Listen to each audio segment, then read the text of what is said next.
What's going on, folks? Welcome to 34 Questions. Today I have a very special guest. Dandy.Eats is on the show. Welcome, Dandy. Hello, thanks for having me. Thank you for coming on. Thank you for your time, and thank you for this opportunity to get to know you. I very much appreciate it. So for those out there in the audience that may not know what the format is like, we do a little intro, then I have an icebreaker for the guest, then we jump into the main meat of the interview, and then after that we finish it off with a concluding question. Sound good to you, Dandy? Yep, all good. For sure. All right, so my first question for you is, how have you been? I'll tell the audience right now, we're total strangers. I just reached out to you to come on, and thankful for you to open yourself up to coming on to the interview. So tell me, how have you been? Yeah, I've actually been doing well. So besides, the usual, just stay at home, getting takeout. But it's exciting to kind of see the world open up just a little bit. And there's more vaccines. I'm actually getting my second one next weekend. Oh, for sure. So it's just a nice peace of mind. I'm probably still going to stay at home, but I got you. How were you able to sign up for a vaccine so early? I know I'm still waiting my turn, Yeah, actually, when I was 10 years old, I was diagnosed with a rare form of cancer called acute myeloid leukemia. And what was crazy is that I didn't know that was considered as an underlying medical condition. Mm-hmm. And someone told me, and I was like, really? And then I checked, and I was able to get it. And I was like, wow, I can't believe I was at risk this entire time. Yeah. How long did it take you to figure that out? It was just another cancer survivor friend. She's like, oh, my doctor mentioned that I can get the vaccine. I was like, oh, really? That's good. Does that mean I can qualify too? So yeah, I had no idea. But other than that, though, I'm completely healthy. And that's why I didn't think I had an underlying medical condition, because it doesn't feel like it. I got you. So you're a food blogger, or is that what Dandy.Eats is about? Yeah. Yes. How long have you been doing that for? I've been doing it more seriously, I guess, in 2016, but I've been taking pictures of my food on Instagram since Instagram was born in 2010, 2011. And that was just for fun, I just posted whatever food, I didn't care how I was taking the photos. And then in 2016, brands started reaching out to me for the first time in restaurants, and I was like, what is this? Because in the beginning, this was all just for fun. It wasn't, I don't think, there was food bloggers back in the day, but not how they are now. I never thought that, oh wow, I can work with restaurants and brands and snacks and beverages like this. That's dope. Yeah. I know, it's kind of crazy. Even today, I'm just what? Get to do all this fun stuff. But yeah, so in 2016, I decided to take it more seriously. I made a website and all of that. And, I thought more about how I was taking my photos instead of a quick, little snapshot or whatever, and thought more about what my captions sounded like and all of that. And yeah, and then so from there, it just kept going. And yeah, I guess it's a thing now. People are like, oh, you're so Instagram famous. But it's kind of weird, but I gotcha. Yeah. So let me ask you, what makes food special to you? How do you feel okay, this is something I need to, capture or kind of put out there? What makes it stand out to you that makes you feel okay, this is worthy of, putting out there? Yeah, so I just love food and all food, and I just, want to try them all. If I go to a new place, I want to try something that's from that city or town or whatever, something that I can't get at home. And food is just a great way to bring people together, Oh, no doubt. Yeah, literally, you're just sharing food with like another person and getting to know them, or trying food from a restaurant and like getting to know the chef and their story and like, you know, maybe their inspirations for starting the restaurant or like the dish that you're having. For sure. Do you happen to cook yourself, or, you know? I do. Actually, I was making a bunch of banchan right now. Oh, and nice. I was like, oh crap, I need to go. So I'm like out of breath a little bit. It's kind of hot in the Bay Area. Oh yeah, finally it's getting hot. I know, finally. It's been so cold. So yeah, I did cook a little bit before COVID, but now that we're kind of home all the time and I have all this free time, right? I'm like, okay, let me just start cooking again. And I guess I kind of got like my cooking confidence like back up and started cooking all kinds of things during quarantine that I've never done before. Like I made lechon kawali, this Filipino. Yeah. Yeah, that was crazy. I had like my like oven mitts on and like a shield thing for the oil splattering everywhere. Yeah, Like, that's what scares me about cooking. Honestly, I'm kind of a punk about it, but yeah. No doubt. I do have a few more questions about your passion around food, but I'll get into that later throughout the interview. My second question for you is, what would you like your descendants to know about you? This is kind of the connecting question for the interview and all it's based around. Basically, I like to think of it as, personally, in the midst of finding out who I am and discovering myself, I think about what my ancestors were like, and I wish I knew what they were like to maybe, see if they were anything like me. So for you, if you could speak to your descendants, maybe 5 generations down the road, and they're trying to figure out themselves, and they're like, I wonder what my ancestor was like, what would you want them to know about you? Yeah, so I felt like that was a hard question to answer at first. I'm just like, what? Like, I don't know what I would want them to know about me. But then I kind of thought about like, oh, well, what do I want to know about my ancestors? And honestly, I just kind of like you, I just want to know who they are. Like, are we alike? Do we have like the same work ethic? Like, am I hardworking because like they were hardworking? And so that trait has just, been passed on. So I think, I don't know if Instagram is going to be forever, but I do have a website. I mean, I don't know if that will continue after I'm gone, but let's say, they Google me, they're probably going to see all this like foodie stuff. And they're like, oh my God, she was an influencer. Or I don't know, maybe influencers are not even going to be a thing. Who knows? Yeah. Right? Who knows? And I know like a lot of people who don't really know me are kind of like, oh wow, she eats like that every day. Like, how is she like so skinny? Like she like never eats healthy or whatever. She only likes fine dining, which I think is crazy because I don't really post fine dining, but people are like, oh, she only eats at like steakhouses or whatever, which is not true. So I think like the thing that I'd want them to know about me is that, I just tried.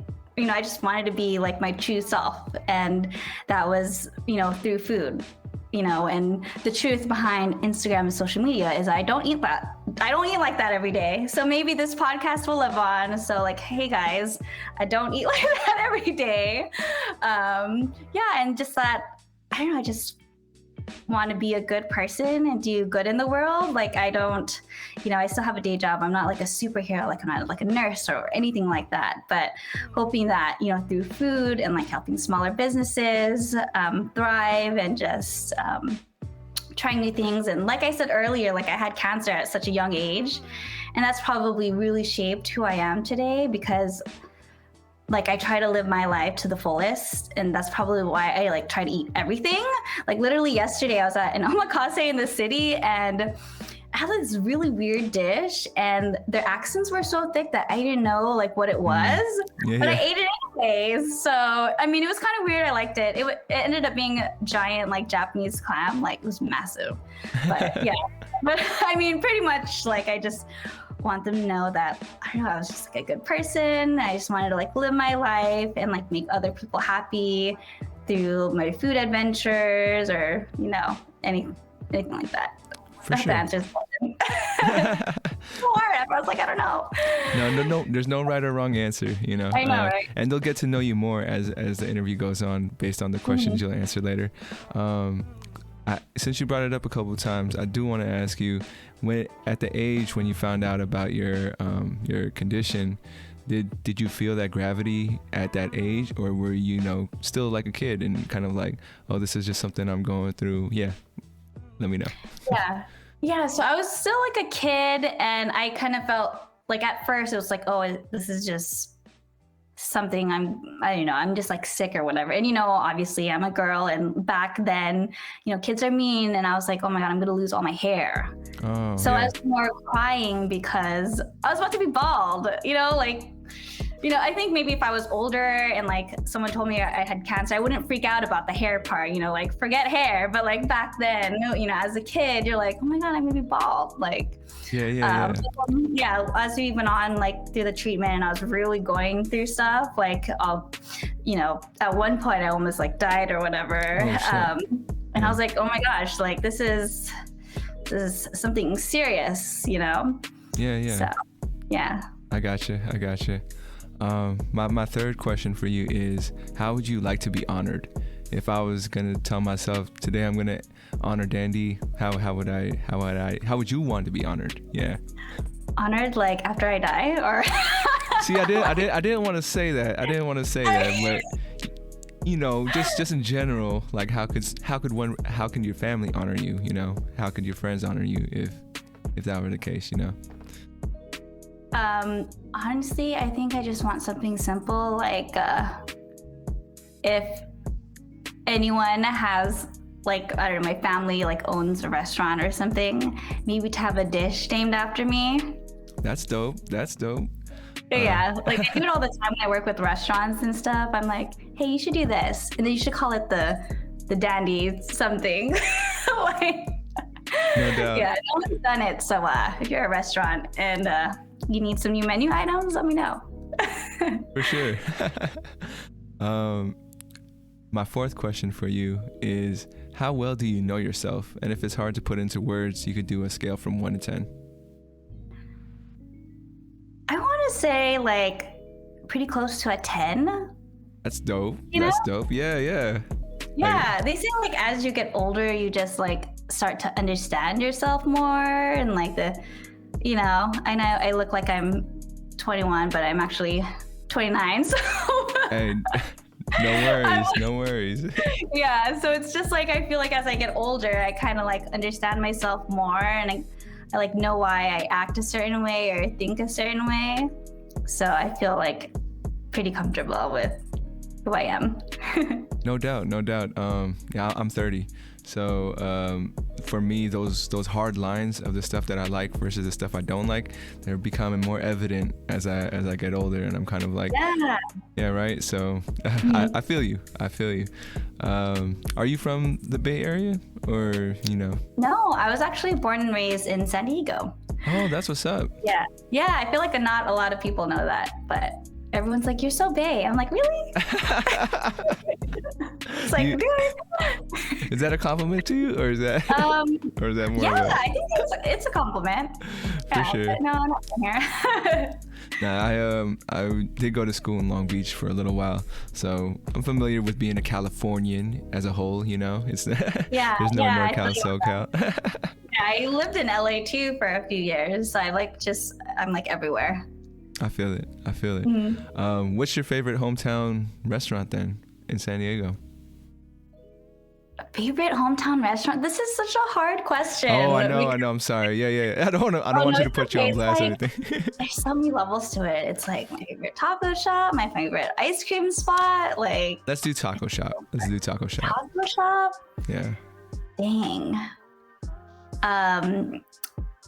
Okay, so there's this one taco shop by my, the neighborhood that I grew up in Paradise Hills. I don't even know the real name of it because we just call it Jailhouse. That's... If you know, you know. I don't know, so... Jailhouse on Division Street.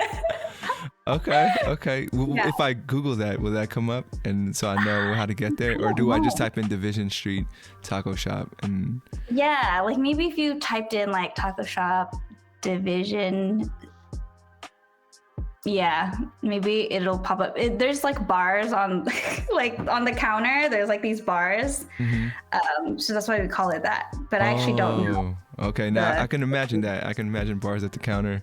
When do they have stools outside, like where the counter is? Or no? No, I don't think they have outdoor dining, so I think it's just indoors and the drive-thru. Okay. I'll keep that in mind when I head down there. Yeah. So I mean, all the other like really popular ones are pretty cool too, like TJ's Oyster Bar and what is it, Lucha Libre. Lucha Libre. Oh, Yeah, those are like really popular. They've been like on TV and stuff. Right. Those are good too. But this is like the if you know, you know spot. For sure. Yeah. And have you ever do you have an allergy where you can't enjoy a certain type of food? Or no, that's you're why blessed. I can literally eat anything. That's why like if you give me a plate of food, like I'll just eat it, you know. Then I'll ask you after what it is. So unless it looks crazy, but for the most part, like I'll eat it. Has there been any dish where you looked at it and was like, I need to know what's in here first before I try it? Not too many, but I don't really like liver. Oh, okay. I got you. Yeah. So sometimes like, you know, my mom will like sneak it in like certain Filipino dishes and I'm like, what the heck? But it's weird because I love pate, but like just liver by like just itself, I think is kind of gross. Like I cannot eat it, but I'll eat everything else from that animal. No, I feel you. Yeah. I actually enjoy the liver chunks in you know, I guess sometimes it's in adobo, sometimes in dinuguan or whatever. Oh I can't do those chunks. No worries. It's not for everybody. I feel you. Yeah. All right then. So we reached the icebreaker portion, which is the little spelling bee. Would you like to participate? And if it's cool if you don't want to. Sure. Yeah. Let's do it. All right. It's only one word. If you get it right, I will invite you back to come on for the Spelling Bee episode of 34 questions with other guests who have gotten the word right. But that's later down the road. And if you have seen previous episodes, I've been using the same word, and it's cool if you haven't, because I can still use it. But just be honest. But I haven't seen that. Awesome. Well, the word is liaison. I feel like I gotta write it. You can write it in the air if you like. Is it Liason? You have one more chance. There's everyone. One of those words that it's like. There's a letter in the middle. I was good at spelling. No, spell check has ruined it for us. To be honest, we no longer have to know how. Like whatever word. What did I say? Liason? Yeah. Laison? It's Liaison. There's an I in the middle. What the heck? I know. I never use that word. Yeah. You know, I'm not texting someone that. No doubt. I mean, that's a good word. You wouldn't think like. Yeah. It tricked me. I honestly would have not gotten it if someone were to test me before me doing this podcast.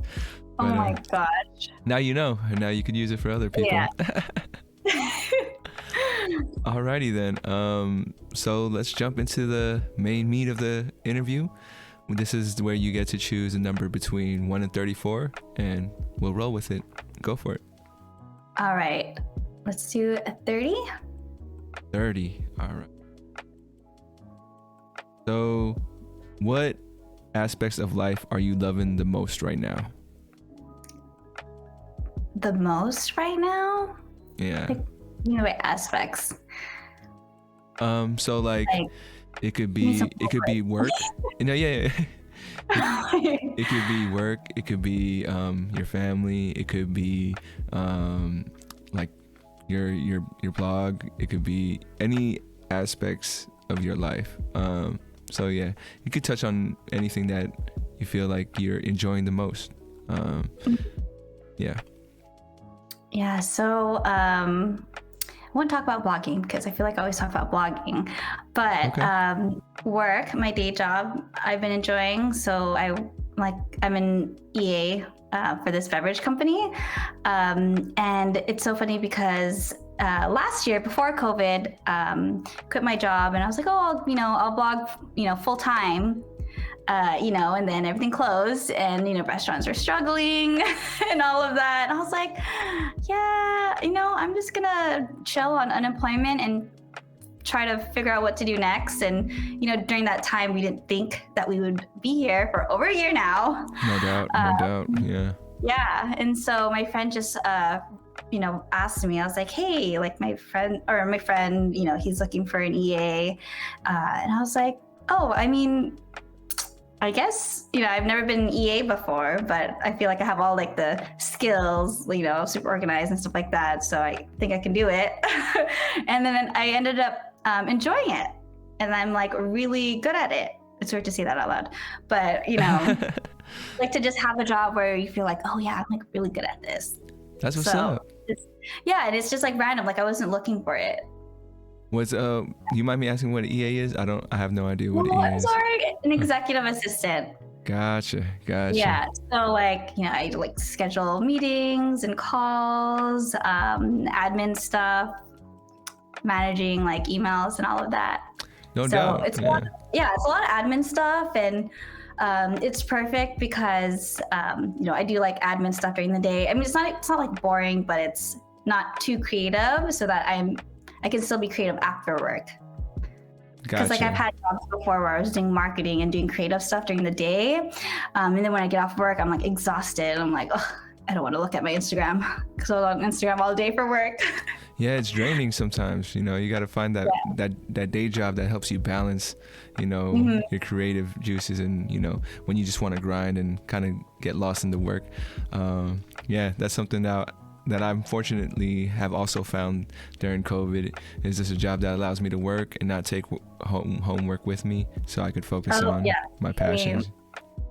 Yeah, I think that's like the most important part. We're not working like crazy hours and super exhausted. Like it's been a good balance. No doubt. Could you have foreseen yourself becoming a food blogger or a EA when you were younger? Like, what did you want to be when you were younger, basically? Yeah, that's so funny because I was actually just talking about that. When I was younger, like when I was a kid, I wanted to be like a children's book author. What? And I would like little books. So it all kind of changed. In high school, I wanted to get into fashion. So I actually went to FITM for like merchandise product development, and obviously not in fashion anymore. So I've been working in like food and beverage and like restaurants for the past, I don't know, 4 or 5 years. And It's been great. Yeah, but I would have never thought, still food blogging I don't do full time, but I never thought like that would be a thing, or I would ever get like free stuff or like money or anything like out of it. Like it was just a hobby. I feel you. Are you still open to ending up writing books, or is that just something where like, that was an older dream? Yeah, that was like an older dream. It's weird, but I like write on like my blogs on my website, so that's like enough writing. But I feel like I don't have that like creative childish mind to write children's books. I see. Yeah, I got you. Yeah, like I can't think like a kid anymore. No, I feel you. Our dreams change as we get older, and who knows, in 5 years maybe the dream changes again. No, I feel you. All right. Let's jump into the next question. Or next number. Okay, 7? 7, all right. What is one thing on your bucket list? On my bucket list? Yeah, like, just something you've been wanting to do and just haven't done it yet. For me, it'd be like skydiving. That's definitely on my bucket list. So something like that. Oh, dang, a bucket list. For some reason, I can only think about the one that I checked off last year. Which one was that? So like ever since I was a kid, I've always wanted to go to like an elephant sanctuary. Oh, snap. Yeah. So I was in Bali last year. Actually, the world like shut down while I was in Bali. Whoa. Okay. Yeah. Yeah, that was a crazy trip. But I got to go to an elephant sanctuary and stuff. And it was always on my bucket list to like bathe them. But when I was there and I saw the dirty water and like still water, and I'm like, dude, they're probably pooping in there. I was like, I'm not getting into that water. There's no way, but you know, I feel like that counts. But future bucket list, it's kind of hard because I'm just like, I haven't been thinking about vacationing or like doing stuff, you know, because it's like, How could we plan? Yeah, how could we I'm plan just anything? like, I don't want to think about it because I'm gonna be sad. Yeah, I hear you. I hear you. Yeah, but I mean, I guess like, I don't know. I've always wanted to see the Northern Lights in Iceland. That's a dope one. Is that where you can see him? I heard you could see him in different parts of the world. Is that true? Yeah, you can even see them in like Alaska. It depends on like the time of year. I was in Iceland and we did try to go on like a tour, but it was like too cloudy, so we couldn't see them. So I need to go back. And then there's also this cool thing in Iceland in the summertime. Have you ever heard of midnight sun? No, what's Midnight Sun? So like, you know, where Iceland is located, like at the top of the world, and just during the summertime, like how the earth is like positioned, like the sun is out at like midnight. Oh, snap. Yeah. So I heard it's like a, you know, something to experience. So Not yeah. for sure. Yeah, I mean, all about experiences. But yeah, the Northern Lights one, that one I definitely want to experience in my lifetime. Yeah.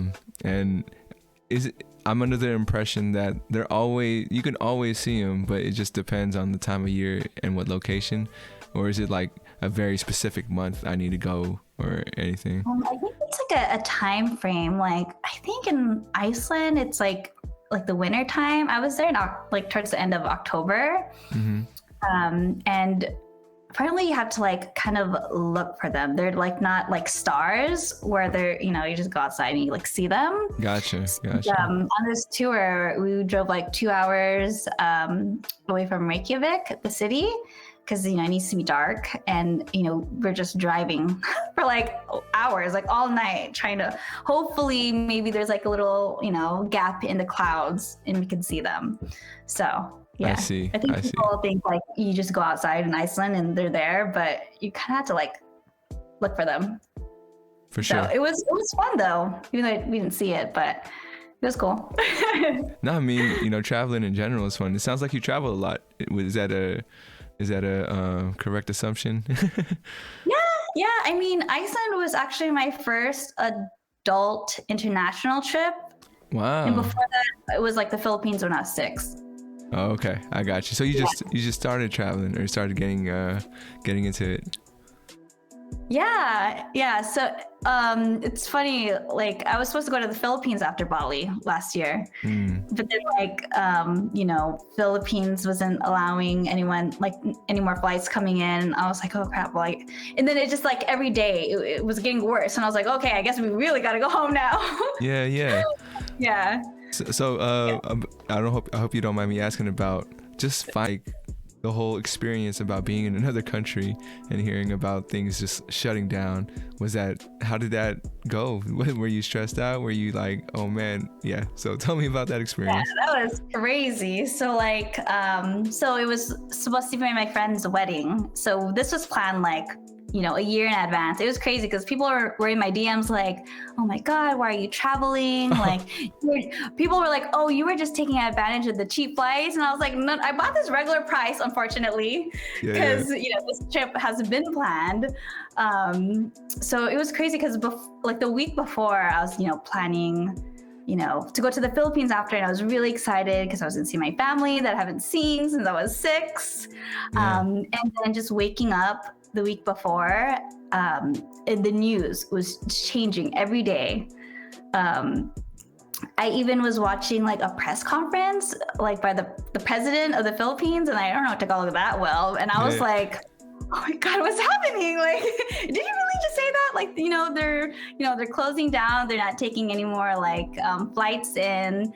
And then so I had to like cancel my flight and then like, change my flight from like Bali back to SFO because originally it's Philippines to SFO, you know. And what's crazy, what's worse is Cebu Pacific. Oh my gosh, I barely got my refund like a few weeks ago. I was like, dang, like how many refunds did you guys have to do? It took a year to get mine back. So yeah, it was pretty wild, and we're almost like, I don't even know if this trip is gonna happen anymore. And then like the day of, the priest was like, sorry, I'm not going anymore. So like there was no wedding, but we still had a good time, or as much as we could. But it was crazy because I think we were probably in Bali on like March 15 or something like that. And so, you know, when like Asia wakes up, the day had just finished on like the West Coast, right? So I woke up to like, you know, all these messages and DMs, and they're like, oh my God, like we closed down, everything is closed. And I was like, what? I'm like, what are you talking about? And like, they're like, oh, we can get like alcohol delivered. I'm like, what? We can get alcohol delivered. I'm like, what is going on over there? And it was just crazy because like every morning we would wake up, there was just like news. And I remember like 2 or 3 days before we're supposed to fly out, Trump is like, you know, if you're an American overseas, you need to come back right now. And I'm like, what? What, pay for my flight to come back or what? Like, and it was crazy. And like my friends, I think it was like a Friday, and like my friends were like scrambling to get flights to go home because some of them were supposed to keep traveling, you know, in Asia because like we're in Asia, so might as well go to a few countries. So everyone was like scrambling to get flights. It was like the most stressful breakfast. Wow, yeah. Because everyone was like on their phones, and it was just like really tough. And my flight was already leaving that Sunday. So I was like, I'm not gonna stress trying to change my flight to Saturday. Plus, like, if all of the Americans book their flights home on a Saturday, the airport's gonna be crazy when we fly in. And I'm like, you fly home first, let me know how it goes. But yeah, and then Sunday was the Sunday that we left. That was when we were starting to see like social distancing. And I was like, what is it? That's a word? What does that mean? You know, at the airport, because when we were flying in, it was different, you know, like masks weren't mandatory in the airport, just on the plane. And, you know, there was like sneeze guards up, and I was like far away from the lady, and I was like, just gotta check in your luggage. Like I was so far. You know, they did like temperature checks, and it was like really hot. You know, it's hot obviously in Bali. I was like sweating, and I was like, oh my God, what if they, like, am I gonna be really like hot inside? What if they think I have a fever and I can't get on the plane? Yeah, it was super intense. And then even when we did our layover in Taiwan, they were like, you know, you have to wear your mask all the time, you know, unless you're actively eating or drinking. And if you don't, we're gonna deport you. And I was like, oh my God. I was like, it's serious out here. Yeah, and then I remember like getting back on the plane to go, you know, to SFO.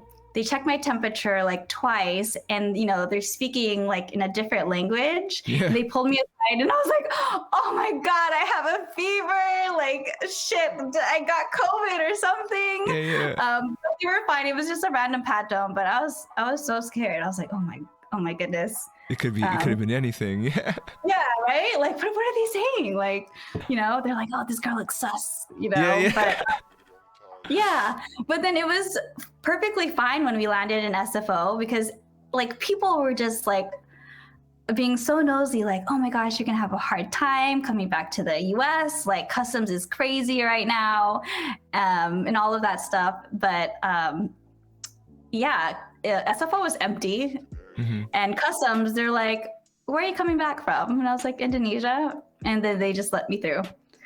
Okay, for sure. So yeah, it was so I was just like, man, you guys are just like over exaggerating for no reason. But I mean, we just had no idea. All these, like, I know for myself, no one knew what was going on. Yeah, I didn't know what was going on. I came back and I was like, man, there's no cars on the freeway. Like, yeah, I mean, it's still kind of like decent traffic right now, because you know, no, it's coming back. We're like in the middle. Like, I feel like, I guess we're orange tier now in a lot of counties. So it's the tiers. Oh yeah, I don't know too much about it either. But for sure, thank you for sharing. That's of course. I feel like it's a very interesting.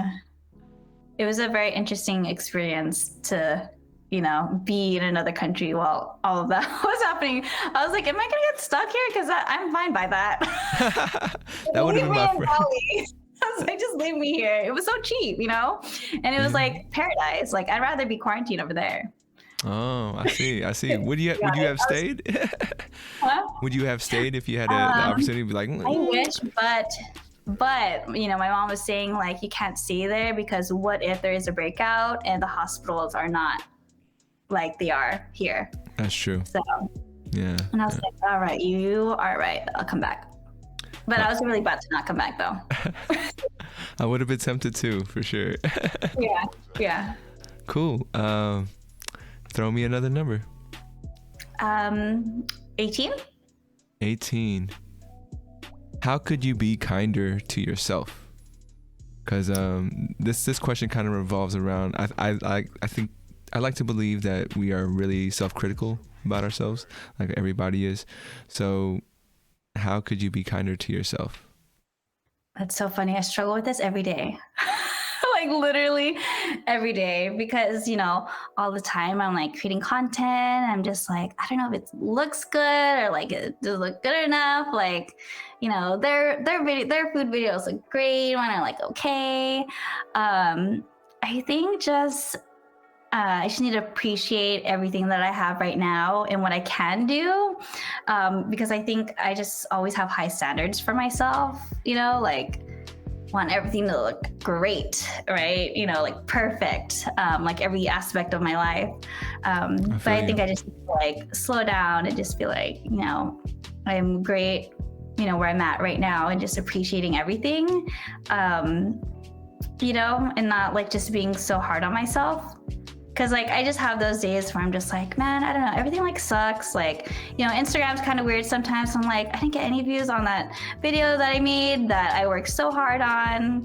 But, sometimes I had to like ground myself, like, okay, we'll think about, why I'm doing this in the first place is to help restaurants, and also because I'm passionate about food, like if people don't want to look at my videos, then screw them.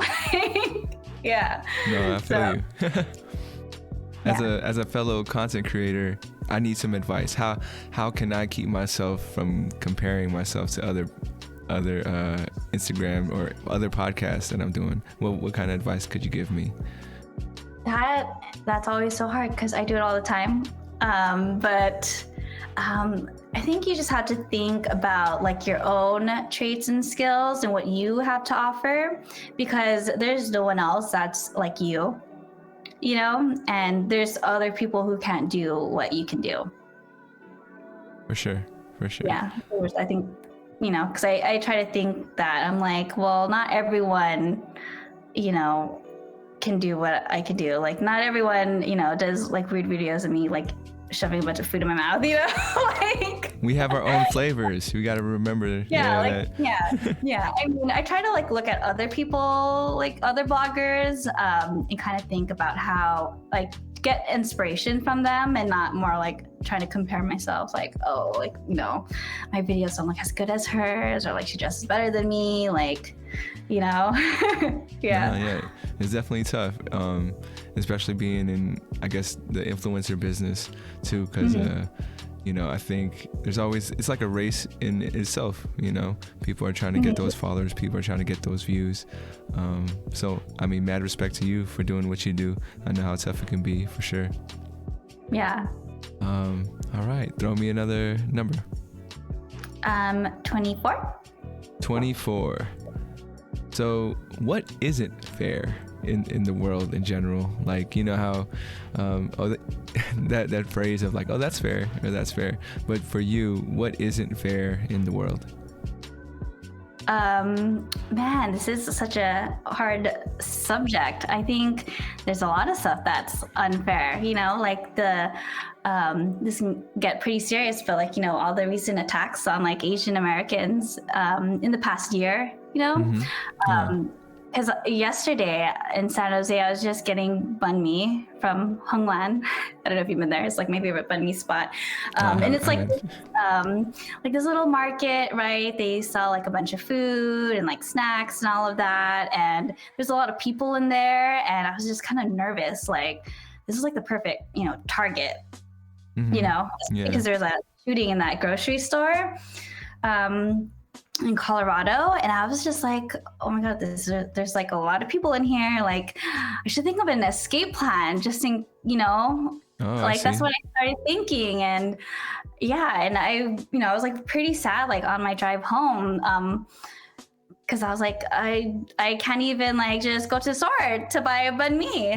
Like, I think just unfair how people can just really hate like other people that they don't even know based on how they look, and it's like, we're just like trying to live, like yeah that's like super unfair. No doubt. I mean, just since you brought it up, it's definitely tough for me to imagine like the reasoning why behind how people can just judge people without even knowing them, or even have I feel like I'm talking out of turn, because I don't know those people either, and I feel like I'm making the same judgments that they might be making about me. But yeah, it's just a trip that we can't be open communicators, and like there's just a lot of views that are generational, that are just being taught and passed down, and I just hope future generations are able to combat that and kind of promote that energy of understanding and just keeping an open mind, which I want to believe is happening, but I also haven't talked to too many people who feel that other way about things. But I would love to know why they think the way they do, and where all that is coming from, because it's definitely something I don't understand, and I also don't think it's fair. I, sure, like maybe sometimes I don't like, or it was funny, I was watching Marriage and Mortgage, and I was like, oh, I didn't like how she like did her eyebrows. It's so random, but like, I'm not gonna kill her for it. You know what I mean? Like, you know what I'm saying? Like, just because you don't like how someone looks, like just forget about it. Like they're not doing anything to you. Yeah. Literally not doing anything to you. And it's funny when we catch ourselves doing that too, and it's like, oh shit, I just did it, like what I don't want to do. And like, you're talking about thinking of an escape plan, just going out shopping. Like for me, with all these attacks, I think I worry about my parents a lot more, and just thinking like it could happen to them, and I know my folks, they're not confrontational types, they're not even gonna try to get into any trouble, but trouble could be looking for them nowadays. But definitely understand. Just a heads up, we got about 10-15 minutes left in the interview, so I think we could knock out a couple more numbers. Go for it. Okay. 8. What knowledge would you like to drop? Like this question is more like, I consider myself pretty ignorant about a lot of things in the world, so I'm pretty open to any interesting facts you might know of, or any anything that you might want to just put out there as far as like giving me more knowledge that I could use.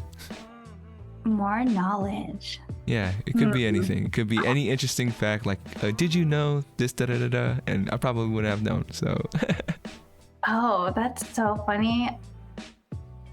I'm not sure. It's okay. Feel free to pass if you feel like it's we fun. All right, no problem. So we kind of talked a little bit about this earlier in the podcast, as far as what your career is now than what it was back then when you were younger. But just in general, what would you say has changed about you throughout your life? Like, you were maybe one way when you were younger, and now you're a little more different. So how have you seen yourself change is the question. How I've seen myself change. not sure how to answer this question. Can we skip this one? But also, let me plug in my laptop real quick. Oh yeah, no problem. Go for it. Okay. All right, I'm ready. All right. So this next question is, what is your spirit animal? Oh, that's so funny. Oh, here's some knowledge to drop. Okay, go for it. Go for it. So I forgot the exact reasoning, but I think like this, I read it somewhere very recently, like having a spirit animal is like culturally appropriating, I believe, like Native Americans. Oh, snap. Okay. I had to dig in deeper a little bit for you. But I remember reading about it because I'm actually reading this book on how to be a better ally. Okay. And I was like, oh my gosh, I can't ask people like what your spirit animal is. So now I just ask people, darn, what's that Harry Potter thing? Your patronus. So I just ask people what their patronus is. Oh, like you're talking about Harry Potter? Yeah. I mean, are you talking about the animal that, like, you know, Harry Potter saw, kind of the deer? Or Yeah. So now I don't ask people what their spirit animal is. I ask what their patronus is. Patronus is okay. I think I'm gonna have to switch that question, because you know what, you're right. Like I am doing that, and I mean, I thought it was it's okay. As long as we are aware of it and like make change, that's all that matters. For sure.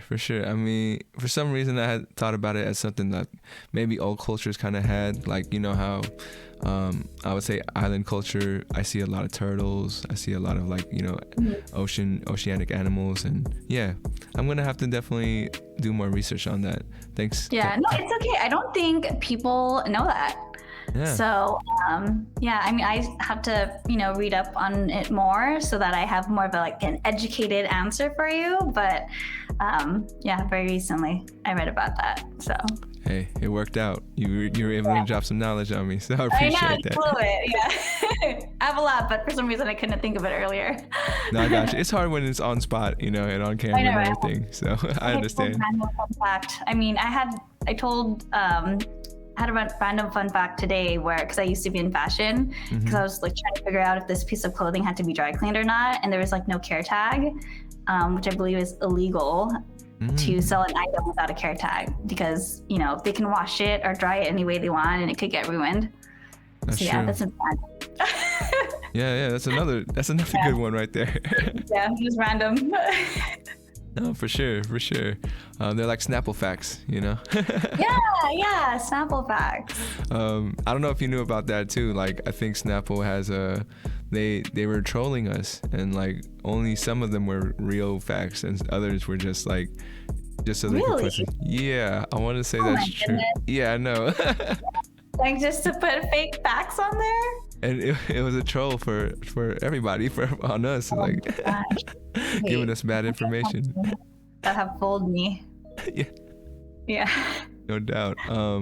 So yeah, instead of spirit animal, it was patronus. Patronus. Patronus. Patronus. Oh, Patronus. Oh, yeah. Hopefully I'm pronouncing it right. I haven't watched the movie. Is it Patronus? I feel like it's Patronus. Dang. Yeah, I think it's Patronus. It sounds more wizardry. Patronus sounds more wizardry. You know, you're right. It's probably Patronus. I mean, I haven't, honestly, like, growing up reading those Harry Potter books, I don't know how to pronounce any of those spells, or, like, you know? Oh yeah, no, I feel you. And I'm like, oh, so like I didn't know Hermione's name was pronounced Hermione for like until the movie came out, and I was like, oh. How did you pronounce her name?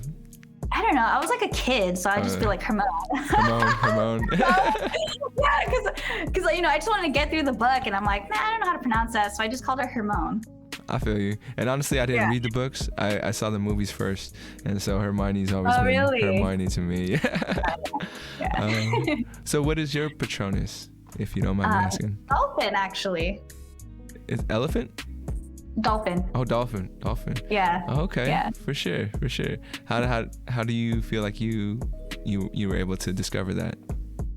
On Pottermore, the website. Oh, there's a website. Oh yeah. In 8th grade, I like had the Harry Potter club at my school, and so Pottermore was a big thing, and it's like this website for, you know, Harry Potter fans, and you get to pick your, you know, you get sorted into a house. And then there's like different like quizzes and random like nerdy stuff on there. Yeah, so there's like a Patronus quiz, and it's just, they were like quick answers, so you couldn't think about them too much. So it was based on like your feeling and like your initial reaction. So I got dolphin. Okay, for sure. I hope that website's still on. I want to give it a shot. Oh yeah, it's still done. All right. Cool. Shoot me another number. Okay, 34. Oh, nice. Life is all about blank. Fill in the blank. What is life all about for you? Excitement. Excitement. Life is all about excitement. I feel like, you know, if you're doing something, whether it's for work or for fun, or, you know, whoever you're dating, or like just any activities or whatever, it should like excite you. You know, like it shouldn't, you know, even though like my day job is like this, you know, simple admin job, like it still excites me, you know, and like my blog excites me, and just like, you know, just living life is like exciting. And I feel like, yeah, that's what it should all be about. You know, it shouldn't be like, it should be boring or like sad, you know, No like doubt. I feel like, you know, being excited could, you know, also mean like being inspired too. So I see. Yeah. Is how did you feel like that was the top? Did you discover that top value for you for life? Was there something where you were like, you know what, life should all be about excitement? You know, was there ever a moment where that switch turned on for you? Not sure, but kind of like how I said before, like, you know, I had cancer at a young age. And so I went to like this camp for, you know, cancer patients and survivors for 10 years. I think 10 years, or I don't know, a long time. And so unfortunately at a young age, I was, you know, I had friends that wouldn't make it, you know, so like my first friend, she was young.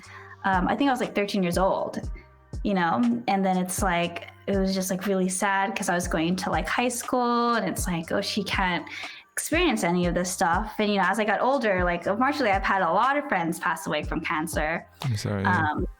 Yeah, and you know, one friend, Chris, he really lived his life to like the fullest. Like he was always happy and like excited all the time. And I think maybe that was probably the moment where like I need to live my life like it's like the very best life, like every day, no matter what, you know. And like just that energy that he had, I'm just like, I need to have that energy like all the time. For sure. Yeah. And you know, I'm not saying this in a negative way, but is there anything that you think is boring or like could use a little more excitement? Or In my life? No, just in the world, and like, you know, when we talked about those hard lines of stuff that you like and stuff you dislike, is there anything you're like, that's not for me? It's a little too boring. Yeah. I'm not sure. Like I just like I know I have like some, you know, just a few friends that are in jobs that, or like are going to school but they don't know what to do with it. Or like, I mean, I guess not everyone has to have a plan, but like if you're going to spend all this money going to school, learning about this thing, but like you don't know what you're going to do with it after, it's like, why like waste your time on that? Like, I don't know, I guess stuff like that. I don't know. I'm like, I don't know, what's boring? No. That's a totally fine answer, because I'm one of those people who went to college not really knowing what to do. And, you know, I can't say that I don't want to say I wasted my money, but I definitely didn't get the most potential out of myself during those years. And yeah. So if that's not for you, I definitely understand. I don't think it was for me either. Well, but also like, you know, that's okay too, because like you're still learning, and it's like still like a path, and you're like learning from it, and you're like still learning on the way. Like also like my brother, he didn't go to college right away. I think he might have been taking like his like general stuff. I forgot how school works, but he didn't quite, I don't think he like quite majored in something right away because he didn't know what to do yet, which I thought was great because, you don't want to jump into something, or like, with Filipinos, like everyone be a nurse, right? Yeah. And it's like, I had a lot of friends that jumped into it and then just ended up halfway with school doing something else when they knew from the start that they didn't want to be a nurse.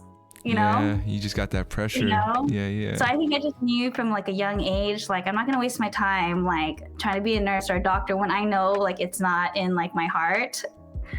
That's good. Like, yeah. No, that's dope. Yeah. Yeah. So I'm not gonna spend like 40 hours or more. I don't know. Like feel like I feel like the medical field now, if anything, is spending way more time at work about something I'm not super passionate about. I mean, I do want to help people, but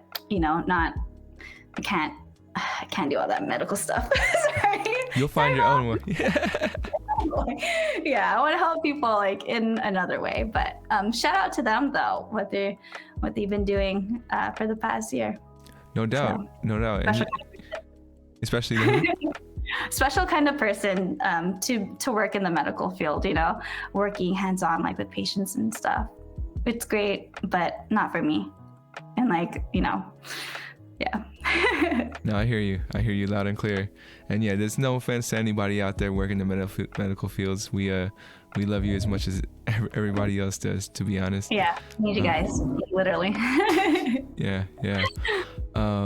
Cool. So we made it to the concluding question, and it's actually a chance for you to ask the next guest a question. What would you like the next guest to answer? So give me a question that I can add on for the next guest, basically. Oh, interesting.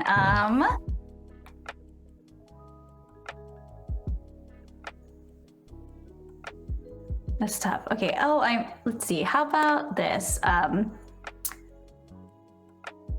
What's one thing that you wish you did during quarantine? Okay. Which I feel like could be a lot of things. It could be like, maybe you should have tried out this recipe or this weird TikTok trend or read more books. But it's starting to come to an end. So it's just like, what's one thing you wish you would have done? I got you. Let me ask you, when do you think it will end? Shoot, man, I don't know. The summer? Yeah, I mean, fingers crossed. Summer, man. Yeah, I feel like maybe the summer, because we're getting more vaccines out there. I think me personally, though, like, I don't know if I'm ready to like go to outside lands this year in October, or like I'm probably gonna wear a mask still for a long time. That's just me, and I'm like paranoid. It's still there. It's just it won't kill me anymore, but just very careful. But maybe the summer, I feel like I don't even know when I'm gonna go back in the office again. Yeah. I got you. Yeah. And where can people find your stuff? How can they support you with your food blog? Yeah, so I'm pretty big and active on Instagram, which is Dandy.Eats, Dandy. And then I'm also on TikTok, which is Dandy.Eats without the period. And I also have a website where I have my more longer form content, like my recipes and stuff. That would be Dandy.Eats.com. For sure. All that will be also found in the description below and in the notes on the podcast if you guys are looking for it. Cool. Well, I want to thank you again, Dandy. Thank you for your time and definitely had fun. I hope you had fun. Yes, I did. Thank you so much. This was fun. For sure. I'm glad. But yeah, it's hard for me to find a way to end these podcasts. I'm still pretty new at it. I'm trying to figure out what my signature is, but